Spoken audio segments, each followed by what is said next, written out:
자, 감사합니다. 힘차게 찬양할 것 같아요. 정말 몸과 마음이 조금씩 번쩍나는 것 같습니다. 한국 교회들은 보통 수요일 날 말씀 중심의 강해 설교를 하고요. 목요일 날은 찬양의 밤을 보내죠. 찬양 집회를 하고 금요일 날 철야 기도를 하게 됩니다.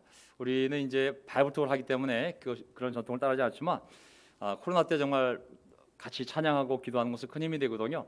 앞으로 수요일 날은 올 수 있으면 많은 분이 오시길 바랍니다. 오셔서 이 현장에서 뜨거운 찬양을 함께 부르는 것은 우리 영혼에 굉장히 유익합니다.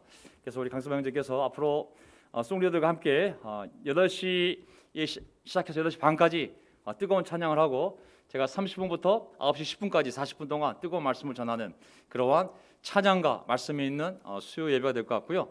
목요일과 금요일은 가능하다면 우리가 줌으로 기도할 수 있는 사람들은 줌으로 들어와서 혼자도 잘하시지만 또 함께 기도하면서 사람들에게 격려할 수 있는 그런 시간도 필요한 것 같습니다. 그래서 목요일날 금요일날 가능하면 줌으로 8시부터 9시까지 들어올 수 있는 분들은 언제든 들어오셔서 자유롭게 얼굴을 보이든 보이지 않던 또 기도를 하든 하지 않던 우리가 함께 마음을 모아 기도하는 그러한 시간을 보내고자 합니다. 여러분들 일정에 잘 참고하셔서 앞으로 수요일날 목요일날 금요일날 우리의 삶에 찬양과 기도와 말씀이 끊어지지 않는 그런 거룩한 주중이 되기를 부탁을 드리겠습니다.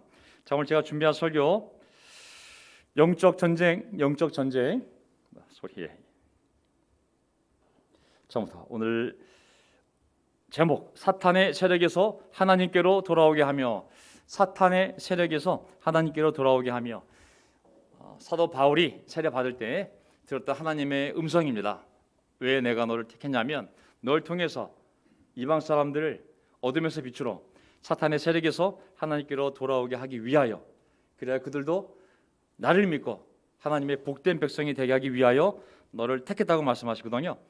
자, 이 제목을 가지고 오늘 주제는 영적 전쟁 2입니다. 지지난주에 제가 영적 전쟁 1을 했습니다. 그래서 오늘 약속한 대로 영적 전쟁 두 번째 시간을 갖도록 하겠습니다. 요점은요, 첫 번째, 우리의 영적의 삶을 다시 시작을 해야 됩니다. 위드 코로나가 되었던 위드 아웃 코로나가 되었던 다시 한번 힘을 내서 우리가 영적 삶을 시작해야 되는데요. 물론 지금도 영적으로 살고 있죠. 하지만 공동체가 또 함께 힘을 모아서 시작을 해야 됩니다. 두 번째, 영적인 힘으로 이 삶은 우리의 조직력이나 인간적인 의지나 야망이 아니라 전적으로 하나님의 힘에 의지하는 십자가의 능력에 의지하는 영적인 힘으로 우리가 시작해야 됩니다. 세 번째, 마귀의 공격을 잊지 맙시다. 우리가 영적이 되면 될수록 마귀의 공격이 항상 있다는 것을 기억하시고 하지만 반드시 하나님의 기뻐하시는 뜻이 이루어진다는 것을 믿고 고난을 뚫고 나가면 우리가 기대하고 생각한 것보다 더 놀라운 하나님의 복이 우리 삶에 임할 줄 믿습니다. 승리가 임할 줄 믿습니다. 반드시 하나님이 기뻐하시는 뜻이 이루어지고야 말 것입니다.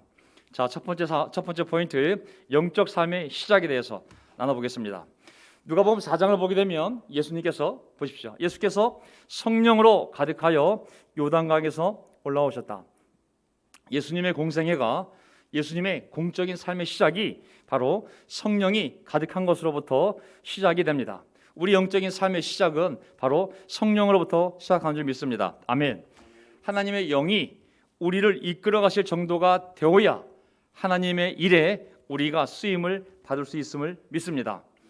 영적인 기여가 우리의 영과 하나님의 영이 맞물려 있어야 우리가 하나님의 사역에 본격적으로 뛰어들 수 있는 것이죠. 하나님의 영이 역사하시는 두 가지 강력한 수단은 다 알다시피 말씀과 기도입니다. 이 두 가지가 날마다 내 삶에서 잘 일어나야 되는 줄 믿습니다. 말씀이 우리 마음을 지배하고 우리 생각을 지배하고 그래서 우리 행동을 지배하고 그리고 모든 것이 기도하는 마음으로 하나님께 의지하며 또 물으며 그 뜻을 구하며 나아갈 때 그리하여 모든 것을 하나님께 맡기고 우리가 하나님의 뜻을 따르기 위하여 우리가 할 수 있는 노력들을 해나갈 때 바로 그때부터 성령께서 우리의 삶을 인도해 가신 줄 믿습니다. 아멘. 내 삶의 방향을 하나님이 인도하신다. 우리 삶의 방향을 절대로 우리가 인도할 수 없습니다. 물과 성령으로 거듭난 자는 바람이 불매 그 소리는 들으나 그 바람이 어디서 와서 어디로 가는지 모르는 것처럼 성령님의 인도를 받는 사람들의 삶은 하나님만이 아십니다. 아멘. 우리가 계획을 세우지만 우리의 발걸음을 인도하시는 분 하나님 아니겠습니까?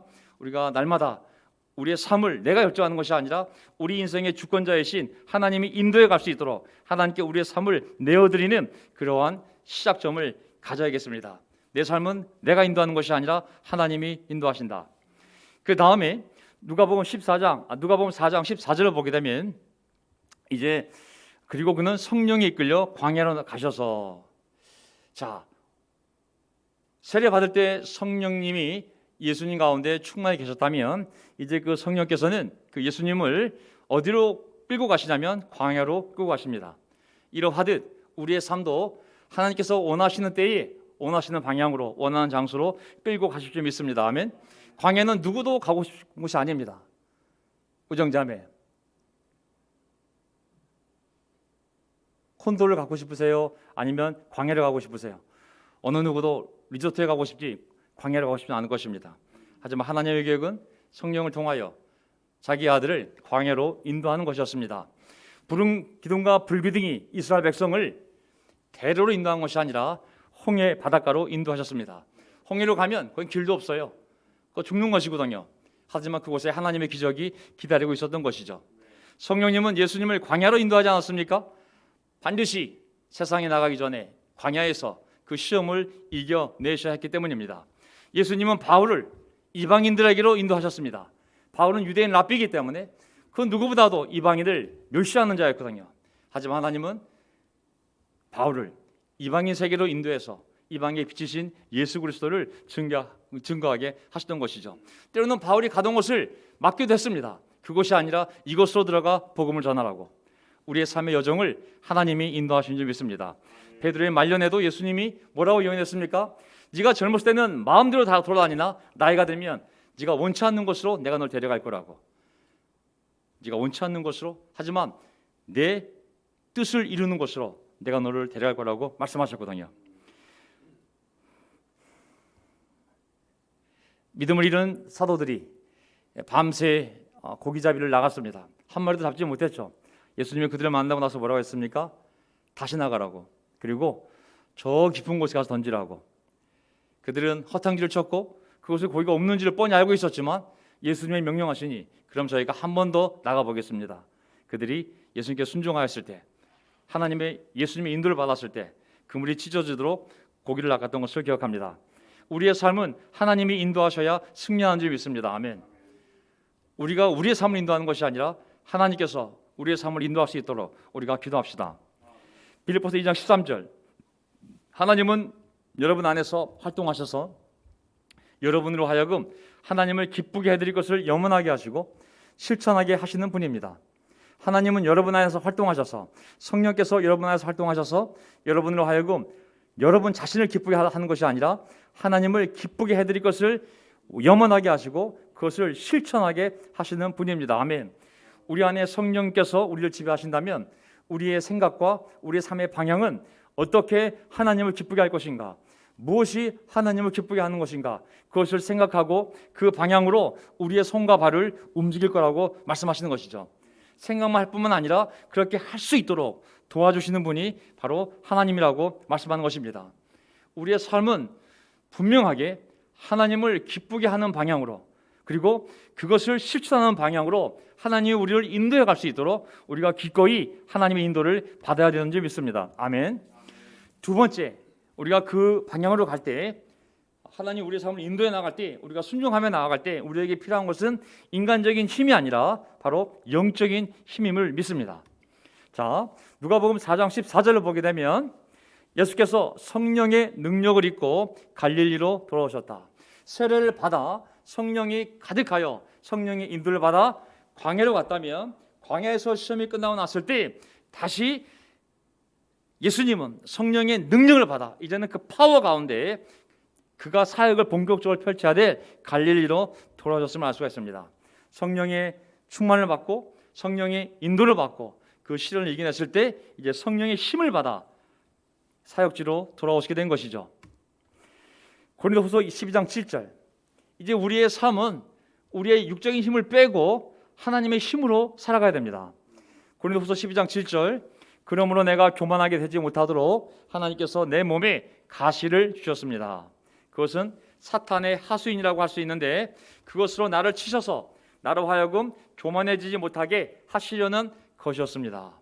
사도 바울이 천국을 갔다 오는 엄청난 경험을 하게 되었습니다. 사람들이 이걸 통하여 이 사도 바울이 교만해지지 않도록 하나님이 그의 몸에 가시를 주었다고 했습니다. 몸에 있는 가시는 질병이 될 수 있겠죠. 약점이 되고 어쨌든지 간에 육적으로는 힘이 빠지는 일이 아니겠습니까? 하나님은 육신의 힘이 필요한 것이 아니라 그의 겸손이 필요했던 것임을 알 수가 있습니다. 우리가 하나님의 방향으로 갈 때 필요한 것은 우리가 겸손해져서 하나님의 힘에 의지하는 것임을 알 수가 있습니다. 오늘 찬송가에도 그 가사가 나오지 않았습니까? 갈라디아 3장 3절 너희가 이같이 어리석으냐 성령으로 시작하였다가 이제는 육체로 마치겠느냐. 성령으로 시작하였다가 이제 육체로 마치겠느냐.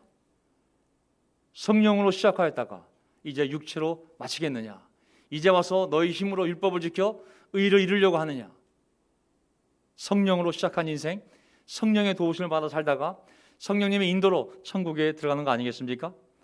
육체의 힘이 필요한 것이 아니라 하나님의 도우심, 성령의 능력이 우리에게 필요한 것이죠. 갈라디아서 5장 17절 육체의 욕망은 성령을 거스르고 성령이 바라시는 것은 육체를 거스릅니다. 우리가 날마다 결정을 해야 됩니다. 육체의 바람을 따를 것인지 육체의 힘을 의지할 것인지 아니면 성령의 바라심과 성령의 힘에 의지할 것인지.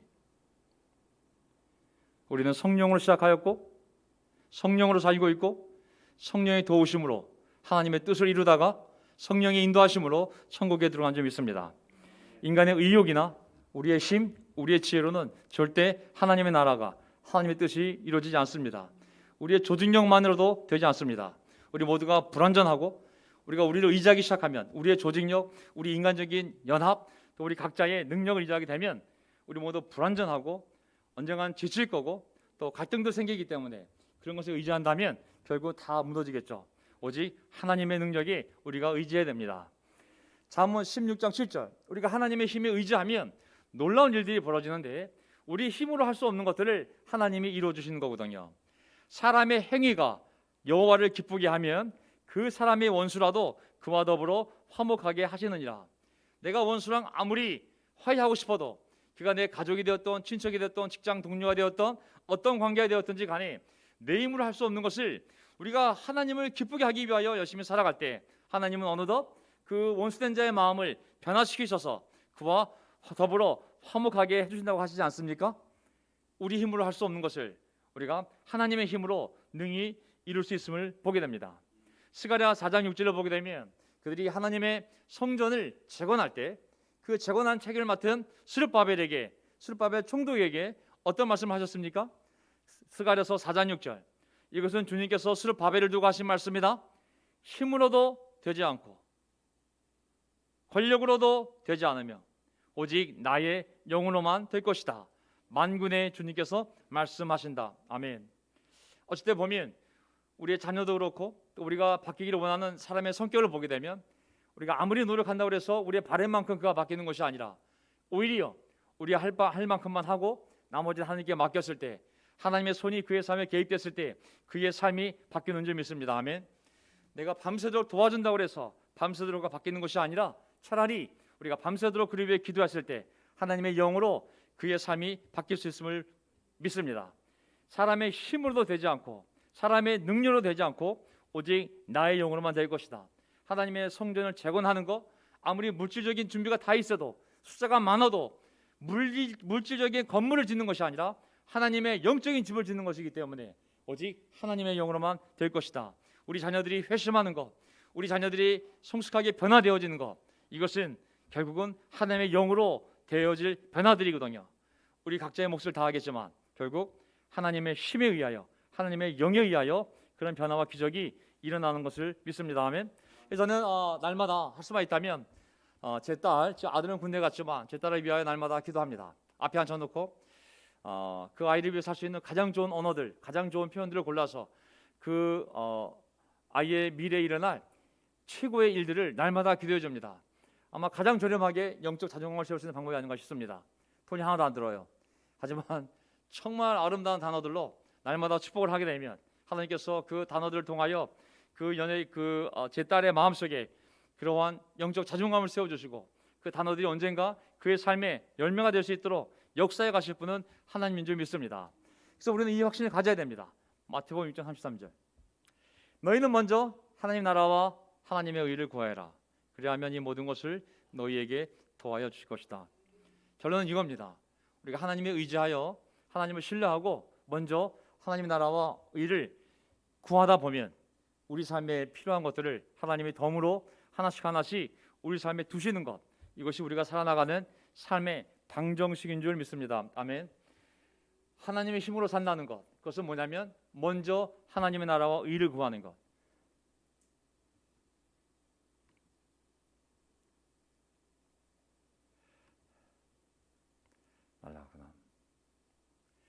자, 그래서 어쨌든지 간에 최선을 다하여 어려운 상황이지만 다시 우리의 삶을 다시 회복시킬 수 있는 방법을 찾아보시기 바랍니다.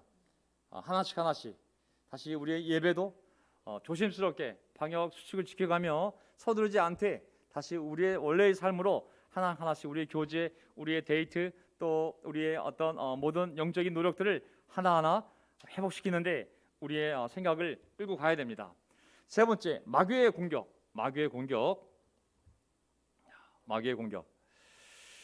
세 번째, 마귀의 공격이 있으면 항상 기억합시다. 아멘. 사탄, 악한 영이 있다는 사실을 명심합시다. 사탄의 움직임은 눈에 보이지 않지만 초자연적인 것이죠.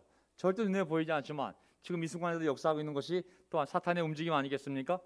눈에 보인다고 해서 만인 진실이 아니라 눈에 안 보여도 일어나는 수많은 진실이 있는데 그 중에 하나가 바로 마귀의 역사인 것이죠. 물론 하나님의 능력에 제한당하며 함부로 믿는 자들을 건드릴 수 없지만 그래도 분명히 할 수만 있다면 믿는 자까지 무너뜨리려는 것이 마귀의 공격임을 생각할 때 우리가 항상 이것을 의식할 필요가 있습니다. 첫째, 사탄은 하나님과 그의 백성의 원수이다.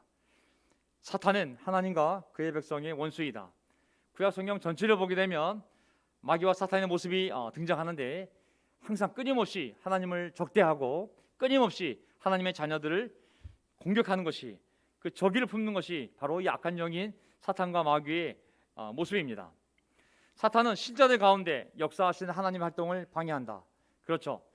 사탄이 가만히 있는 것이 아니라 할 수만 있다면 믿는 자들 가운데 역사하는 하나님의 활동을 어떻게 쓰는 그 영향을 받지 않도록 우리 가운데 역사하는 영이 바로 이 마귀의 영이죠.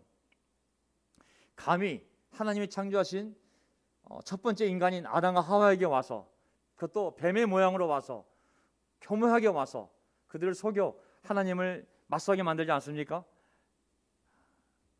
감히 정말 하나님과 날마다 교제하는 아담과 하와에게 와서, 그것도 뱀의 모습으로 와서 하나님의 말씀을 뒤집고 맞서고 불신하게 만드는 것이 바로 이 사탄의 역사였습니다.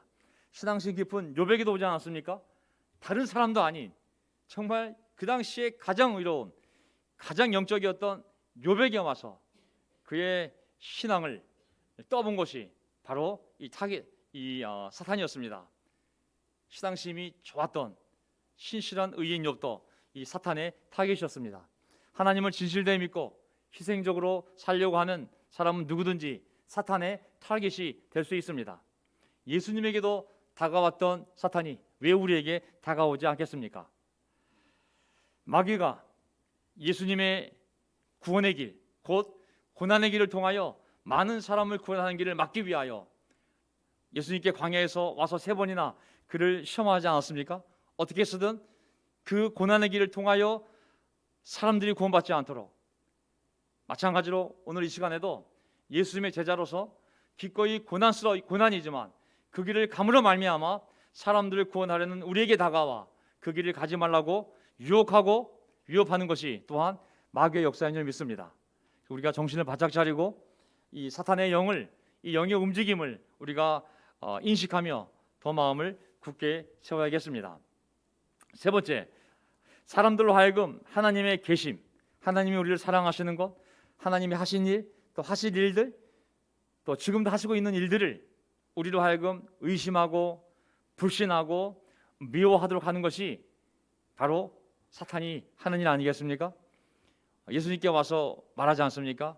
네가 하나님의 아들이니 이거 해봐라 하는 것이 아니라 네가 하나님의 아들이라면, 벌써 예수님의 존재를 흔들지 않습니까? 얼마나 무서운 존재입니까? 또 이 마귀는, 악귀는, 이 마귀와 사탄, 이 악마는 예수님을 예루살렘으로 끌고 가 성전 꼭대기에 세우고 그에게 말하지 않습니까?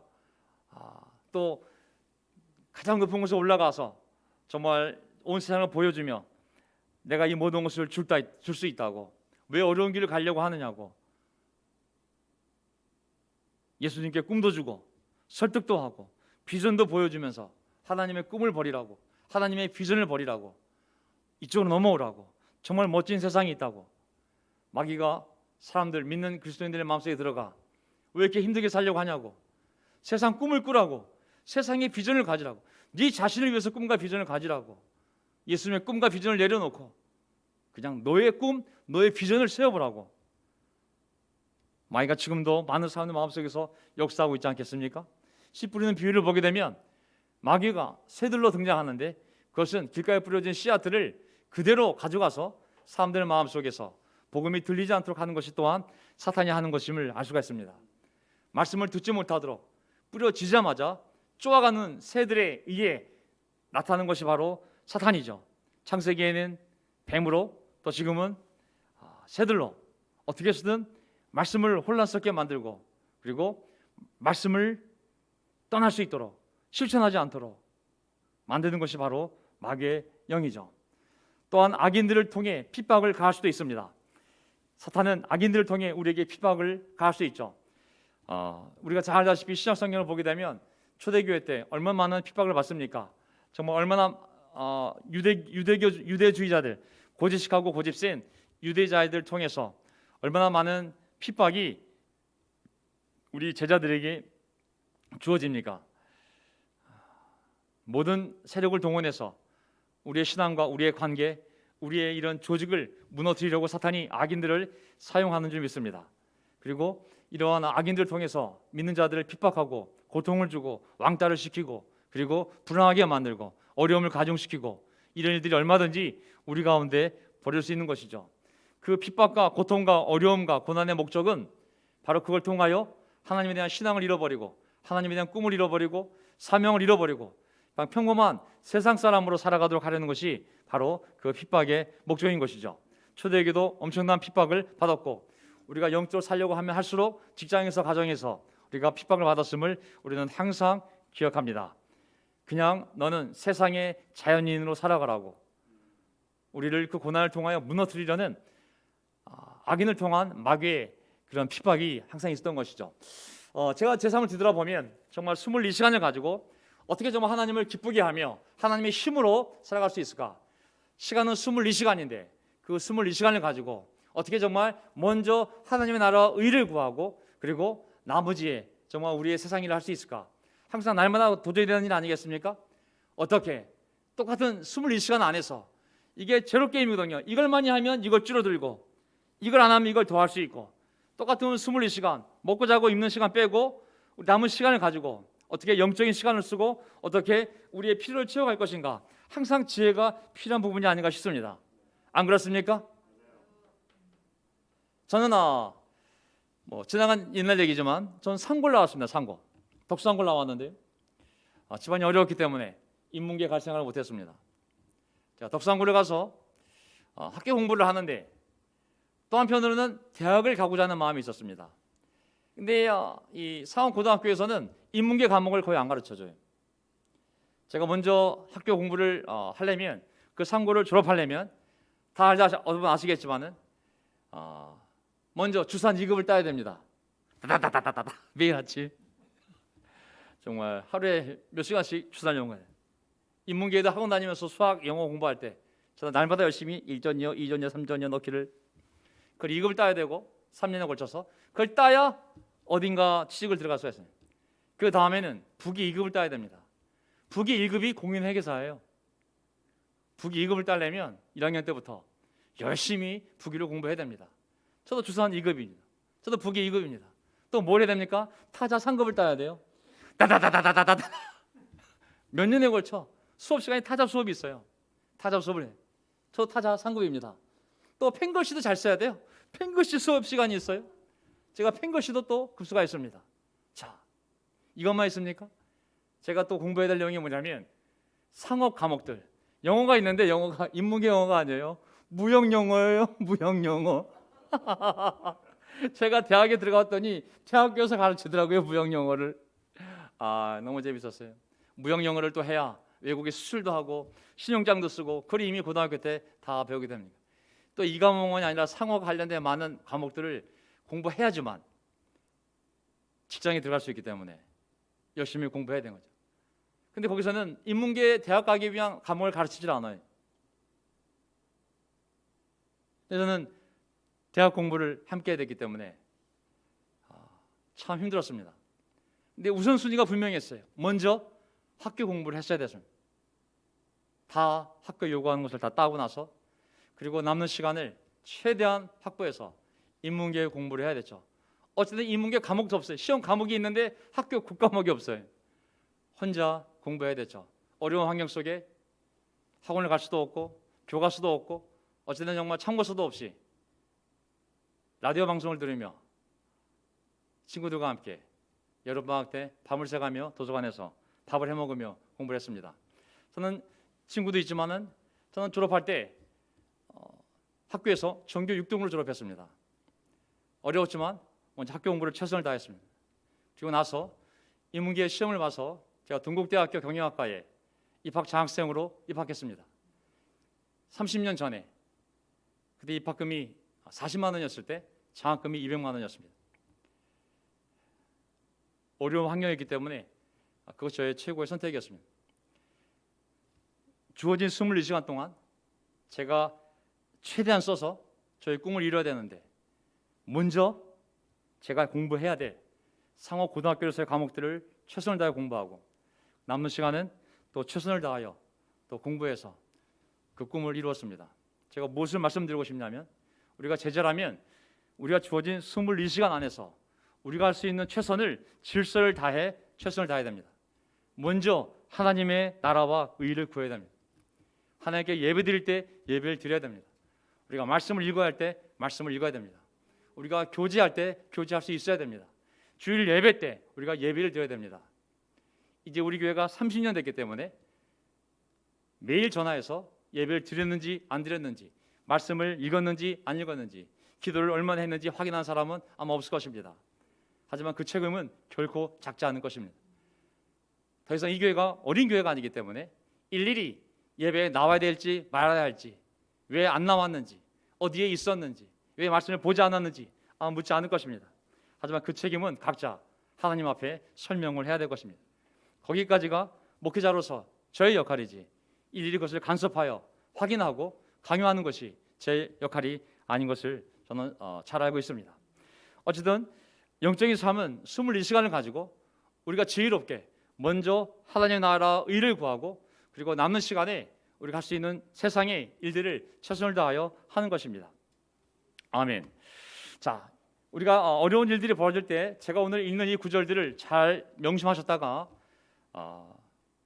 이 구절들을 잘 명심하시기 바랍니다. 출애굽기 5장.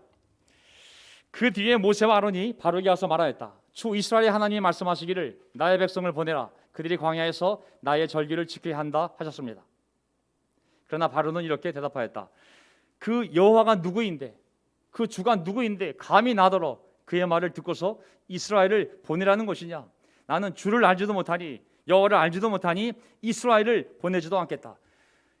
이집트 왕 바로가 이스라엘 백성들이 모세를 통해 하나님의 뜻을 알게 되고 하나님의 자기네들을 이제 광야로 가서 광야를 거쳐 가나안 땅에 들어가 하나님의 백성으로 삼으시는 것을 알게 된 다음에 그 뜻을 바로 왕에게 정했을 때, 자, 우리는 이제 하나님의 음성을 들었습니다. 하나님이 우리를 통해 나오랍니다. 나와서 광야에 가서 하나님께 제사를 예배를 드리려고 합니다 라고 전하게 했더니 바로 왕이 뭐라고 그랬습니까?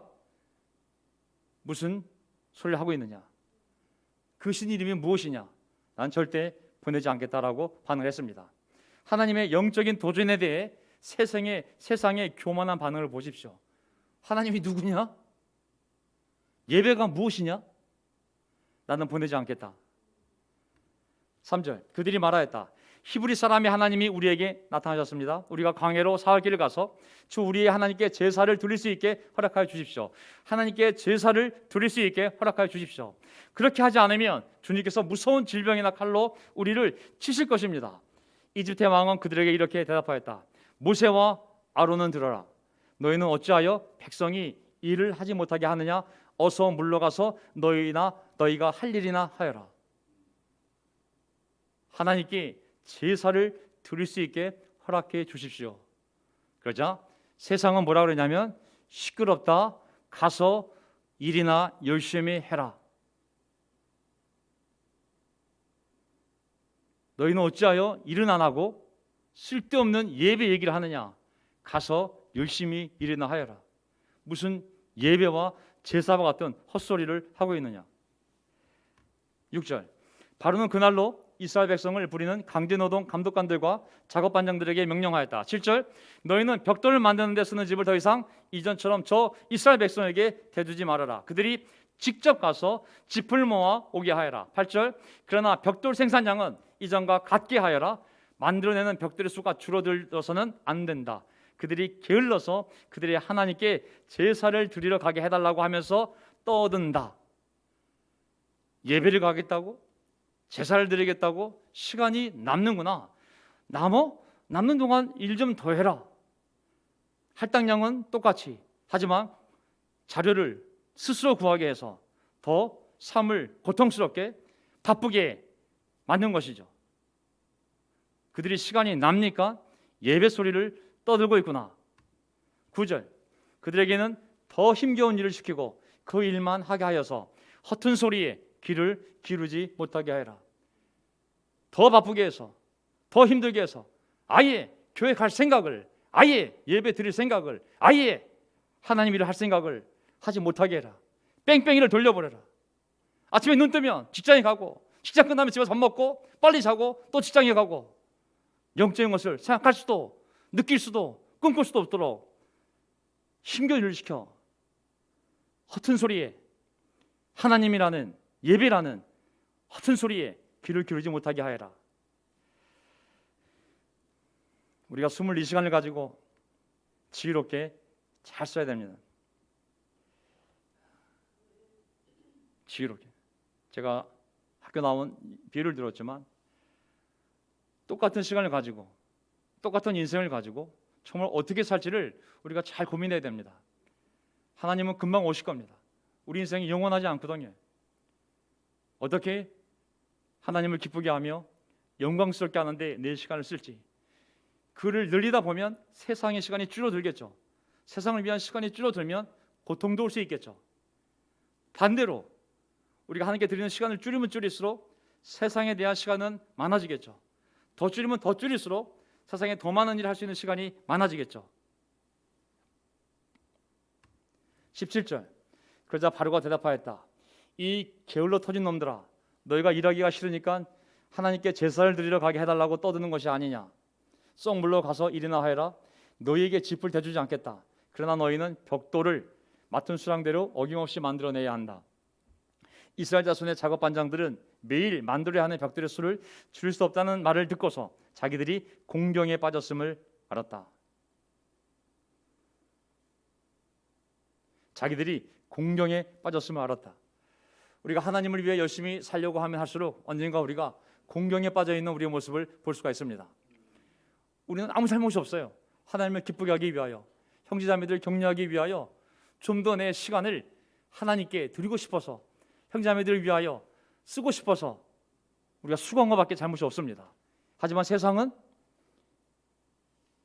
게을러 터진 놈들아, 너희가 일하기가 싫으니까 주께 제사를 드려 가게 해달라고 떠드는 것이 아니냐. 쏙 물러가거라. 우리는 어쨌든 우리의 삶이 공경에 빠졌음을 발견하게 됩니다. 저는 솔직히 이 구절이 참 마음에 와닿았어요. 20절 그들은 바로 앞에서 나오다가 자기들을 만나려고 서 있는 모세와 아론과 마주쳤다. 그들은 이렇게 말하였다. 주님께서 당신들을 내려다보시고 벌을 내리시면 좋겠소. 당신들 때문에 바로와 그의 신하들이 우리를 미워하고 있어. 당신들은 그들의 손에 우리를 죽일 수 있는 칼을 쥐어준 셈이요.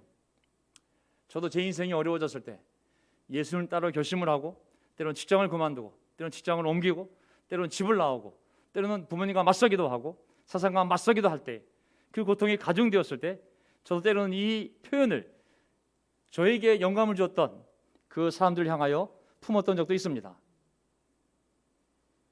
주님께서 당신들 내려다보시고 벌을 내시면 좋겠어. 당신들 때문에 내 삶이 이렇게 힘들어졌어. 내 가족도 나를 버리고 직장도 나를 버리고 나 혼자 외톨이가 되었어. 인간적인 눈으로 보면 이 말이 맞는 말이었습니다. 또 경쟁의 관점으로 보면 또 이들의 말이 맞는 말이었죠. 하나님 얘기를 꺼내다가 하나님 예배 얘기를 꺼내다가 참으로 어려운 상황이 닥치게 되었으니 말입니다. 그들뿐만 아니라 그들의 자식까지도 그들의 배우자까지도 그들의 가정까지도 어려움을 겪게 된 것이죠. 22절 이 말을 듣고서 모세는 주님께 돌아와서 호소하였다. 주님 어찌하여 주님께서는 이 백성에게 이렇게 괴로움을 겪게 하십니까? 정말 왜 저를 이곳에 보내셨습니까? 아니 왜 이렇게 백성들을 괴롭게 하시고 왜 덩달아 저를 이 어려운 상황을 만든 장본인으로서 이곳에 보내셨습니까? 23절 제가 바로에게 가서 주님의 이름으로 말한 뒤로는 그가 이 백성을 더욱 괴롭히고 있습니다. 당신의 말씀에 순종하면 순종할수록 상황이 더욱더 어려워집니다. 저만 어려워진 것이 아니라 제 말을 듣는 그들의 삶도 어려워집니다. 그런데도 주님께서는 주님의 백성을 구하실 생각을 전혀 하지 않고 계십니다. 제가 보기엔 상황은 점점 악화되고 순종하면 순종할수록 저도 고통스럽고 백성들도 고통스럽고 가족들도 고통스럽고 근데 하나님은 전혀 움직일 생각을 하는 것처럼 보이지 않고 있으니 정말 괴롭습니다. 우리도 예수님을 따르기로 결심을 하고 예배를 드리는 삶, 복음을 전하는 삶, 말씀대로 직장에서 가정에서 사회에서 도덕적으로 양심적으로 사는 삶을 살았을 때 참 쉽지가 않았습니다. 지금도 쉽지는 않죠. 때로는 우리의 그런 결정 때문에 우리가 스스로 영적이라고 생각하는 그 결정을 내렸을 때 나만 고통을 당한 것이 아니라 애꿎은 나의 가족까지도 그 결정에 동의해서 어쩔 수 없이 따라야 했기 때문에 함께 고통당하는 모습을 볼 때 우리 마음속에 이런 기도가 나올 때가 있습니다. 주님 어찌하여 주님께서는 왜 이렇게 괴로움을 겪게 하십니까? 왜 저를 이곳에 보내셨습니까? 주님 말씀에 순종한 것밖에 지가 없는데 왜 이렇게 상황이 어려워졌습니까? 4자 네 번째 포인트 결국 하나님이 기뻐하시는 뜻이 이루어짐. 결국은 출애굽기 6장 주님께서 모세에게 말씀하셨다. 이제 너는 내가 바로에게 하는 일을 보게 될 것이다. 아멘. 이제 지금부터 이 이제라는 히브리 단어가 아타라는 히브리 단어입니다. 아타 이제부터 보라고. 틀림없이 그는 강한 손에 밀려서 나의 강력한 손에 밀려서 이스라엘 백성들을 내보내게 될 것이다. 아멘. 우리는 이 이후의 결과를 알고 있습니다. 하나님 10가지 재앙 기적을 통하여 그들을 무사히 구출하셔서 약속의 땅 젖과 꿀이 흐르는 곳 하나님을 마음껏 충분히 예배할 수 있는 복받은 땅으로 그의 백성을 인도하셨습니다. 아멘. 나오지 않은 자들은 그곳에서 나오지 않은 자들은 대대로 자자손손 노예 삶을 살며 고통스럽게 살아갔겠죠. 하지만 용기를 내서 믿음으로 모세를 따라 탈출한 이스라엘 백성들은 약속의 땅에 도착하여 하나님의 백성으로 대대로 마음껏 하나님께 예배를 드리며 그리고 복을 받으며 사는 자유인들이 되었습니다. 아멘. 로마서 16장 20절 평화의 하나님께서 곧 사탄을 쳐부수셔서 여러분의 발밑에 짓밟히게 하실 것입니다. 아멘. 강력한 말씀인 것 같아요. 평화의 하나님께서 사탄을 쳐부셔서 여러분의 발밑에 뱀과 정갈을 짓밟는 권세를 우리에게 주신 것처럼 짓밟히게 하실 것이라고. 한때는 하나님 왜 이렇게 우리의 삶을 고통스럽게 만드십니까? 라고 한탄할 때가 있지만 하나님 말씀 아타 지금 곧 너희가 보게 될 것이라고. 내 능력으로 말미암아 사탄이 번개불처럼 떨어지며 일어나는 변화와 기적들을 너희가 보게 될 것이라고. 저는 세례받을 때, 이게 마지막 구절인데요, 저는 세례받을 때 이 구절이 제일 마음에 와닿았습니다. 제가 세례받을 때 늦은 시간에 세례받았는데요, 저는 이 구절이 그때나 지금이나 조금도 변함없이 제 삶을 움직이는 구절입니다. 이 구절이 제 삶의 방향을 틀어주었고, 지금도 그 방향을 가고 있고, 앞으로도 그 방향으로 갈 수 있도록 성령님께서 제 삶을 인도해 주시기를 믿는 구절이 바로 이 구절입니다. 사도행전 20장 17절. 나는 이 백성과 이방 사람들 가운데서 너를 건져내어 이방 사람들에게로 보낸다. 이것은 그들의 눈을 열어주어서 그들이 어둠에서 빛으로 돌아서고 사탄의 세력에서 하나님께로 돌아오게 하며, 또 그들이 죄사함을 받아서 나에 대한 믿음으로 거룩하게 된 사람들 가운데 들게 하려는 것이다. 아멘.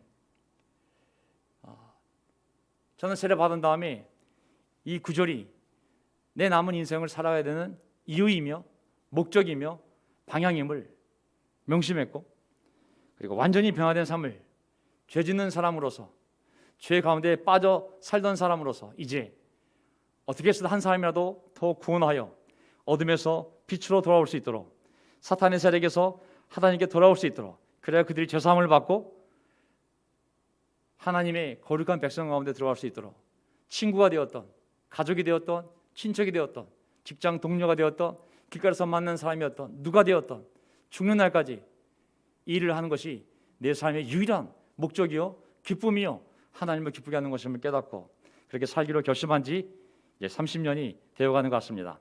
아멘. 우리의 사명을 잊지 맙시다. 아멘. 다시 코로나가 끝나가면서 이제 우리에게 자유가 또 주어졌습니다. 많은 사람들이 때를 지어서 정말 할로윈 수많은 곳을 하고 있지만, 하나님이 주신 이 놀라운 자유를 이제 어떻게 다시 써야 될지, 다시 영적인 삶을 재건하고 먼저 하나님의 나라와 의를 구하며 우리가 영적으로 살아갈 수 있도록 다시 한번 우리의 마음과 생각, 우리의 시간표를 확인하시길 바랍니다. 아멘. 원래 한국 교회들은 수요일 날 말씀 강의를 통해 말씀을 공부하고, 그리고 목요일 날 찬양의 밤을 보내고, 금요일 날 그리고 기도 모임을 갖죠. 매일 새벽에는 새벽 기도 모임이 있습니다. 물론 주일날에는 아침 주일 예배, 저녁 또 예배가 있죠. 우리는 다른 전통이지만 당분간 저희가 이 추운 겨울을 맞이하여 모이기도 쉽지 않기 때문에 수요일날 이렇게 앞부분에 목요일날 찬양의 집회 가질 수 없기 때문에 우리가 수요일날 8시부터 8시 반까지 뜨겁게 찬양을 할 겁니다. 시간 되신 분들 나오셔서 집에서 보고 듣는 것도 큰 영감이 되지만 나오셔서 함께 찬양을 하면 정말 몸과 마음이, 우리 몸조차도 새롭게 반응한 것을 느낄 수가 있습니다. 오시는 분들 오셔서 같이 함께 찬양합시다. 그리고 목요일날 금요일날 제가 제안하는 것입니다. 우리가 금요일 하고 있지만 목요일도 8시부터 9시 사이에 오픈시켜 놓을 테니까 누구든지 시간이 되시는 분은 언제든 들어오셔서 함께 기도하면서 또 우리의 마음과 생각을 모으는, 또 서로 격려하고 격려받는 그런 시간이 됐으면 좋겠습니다. 그리고 토요일날 또 여러분 주위에 있는 형제님들과 데이트도 하시고 교제도 하시고, 그리고 일요일날 대예배 때 함께 모여서 하나님을 마음껏 찬양하고 기도하고 또 말씀을 나누고 교제를 나누는 그런 거룩한 주일이 되기를 바라겠습니다. 자, 오늘 설교 제목, 사탄의 세력에서 하나님께로 돌아오게 하며, 주제 영적 전쟁. 아멘. 성령님이 우리를 인도할 수 있도록, 그리고 마귀가 우리의 마음을 가져가지 못하도록 우리 싸웁시다. 영적 전쟁, 오직 영적의 힘으로, 그리고 반드시 하나님의 기뻐하시는 뜻이 이루어질 걸 믿으며 인내하며 나아갈 때 놀라운 변화와 기적이 우리와 우리 가정에, 우리 자식들에게, 우리 배우자에게, 우리 부모님에게, 그리고 이 교회에 함께할 수 믿습니다. 자, 기도하고 마지막 찬송부로 마치겠습니다. 아멘. 하나님 아버지 감사합니다. 얼마나 멋진 밤입니까? 우리가 살아서 하나님 주신 호흡으로, 하나님 주신 생명으로 하나님을 찬양하는 것. 숨 쉬는 자들아 모두 하나님을 찬양하여라. 주님, 오늘 이 시간 주님을 찬양하기 위하여 주님의 말씀을 나누며 기도하며 우리가 교제할 수 있는 이 시간을 주셔서 너무나 감사드립니다. 아버지 하나님, 이 구절을 잊을 수가 없습니다. 사도 바울이 들었던 그 구절, 내가 너를 선택하여 많은 사람들을 어둠에서 빛으로, 그리고 사탄의 세력에서 하나님께로, 그리고 예수를 믿어 모든 죄사함을 받고 하나님의 거룩한 백성이 될 수 있도록 내가 너를 선택하여 불렀다는 그 말씀, 그 말씀이 우리 마음속에 살아있었기에 그 말씀을 붙잡고 어떤 어려움 속에서도 주님의 쓰임을 받기 위하여 여기까지 달려온 것 같습니다. 아버지 하나님, 날마다 영적 전쟁임을 잊지 않게 도와주십시오. 영적 전쟁은 하나님의 꿈을 잃어버리게 하는 전쟁이요, 그 영적 전쟁은 우리의 믿음을 세우는 것이 아니라 무너뜨려 세상의 자연인으로 돌아가 더 이상 하나님의 꿈과 하나님의 비전을 보지 못하고 더 이상 사람을 고난하는 것을 멈춘 상태에서 이 세상의 즐거움을 쫓는 삶을 살도록 마귀가 우리에게 일으키는 전쟁임을 믿습니다. 하나님, 정신을 바짝 차리고 예수님의 십자가의 능력을 우리가 기억하며 하나님 우리에게 준 권세와 능력과 우리의 그 권위를 갖고 날마다 마귀의 그 속임수를 분별하며 계속 앞으로 정죄해 나갈 수 있게 도와주십시오. 코로나가 끝나가면 우리가 놀러 갈 수 있는 자유, 먹을 수 있는 자유, 모일 수 있는 자유가 중요한 것이 아니라 다시 영적 꿈을 회복해서 하나님이 구원하고자 하는 사람들을 우리가 보고 느끼고 사랑하여 하나님 나라 안으로 들어올 수 있도록 다시 우리가 성령의 도구가 되고 연장이 되고 선택을 받을 수 있는 그러한 거룩한 백성으로 거듭날 수 있도록 저희를 다시 불러주시고 훈련시켜 주시고 사용해 주시기를 간절히 기도를 드립니다. 우리 각자 안에 어려움이 있습니다. 하나님, 건강에 어려움이 있고 아픔의 어려움이 있고 늙음의 어려움이 있고 자녀들의 어려움이 있고 배우자의 어려움이 있고 나이 들어가신 부모님에 대한 어려움이 있습니다. 필요가 있습니다. 하나님, 재정적으로 바닥이 된 형제자매들도 있습니다. 하나님께서 그것을 모르시지 않을 것을 분명히 압니다. 우리가 먼저 믿고 하나님께 구하고 그리고 찾고 두들기며 구하는 자마다 주실 것이요 찾는 자마다 찾을 것이요 두드리는 자에게 열릴 것이라고 말씀하신 하나님, 어찌하여 너희가 생선을 구하는데 너희에게 어떻게 너희가 달걀을 구하는데 뱀과 정갈을 줄 아버지가 어디 있겠느냐고, 구하는 자에게 가장 좋은 성령을 주시지 않겠냐고 하신 주님, 주님께서 우리가 무엇을 구하기를 원하시는지 이미 아시는 줄 믿습니다. 하나님, 그것을 주실 줄 믿습니다. 채워주실 줄 믿습니다. 하지만 먼저 하나님의 나라와 의를 구할 수 있는 그 믿음을 회복시켜 주셔서 우리가 그 길로 걸어갈 때 하나님이 준비해 놓은 그 많은 복을 저와 저희 가족들이, 이 교회가, 이 나라가 함께 누리며 하나님을 찬양할 수 있는 그러한 코로나 이후의 세상이 될 수 있도록 저희를 준비시켜 주시고 불러주시고 사용하여 주시옵소서. 우리의 주님이신 예수 그리스도의 이름으로 기도합나이다. 아멘.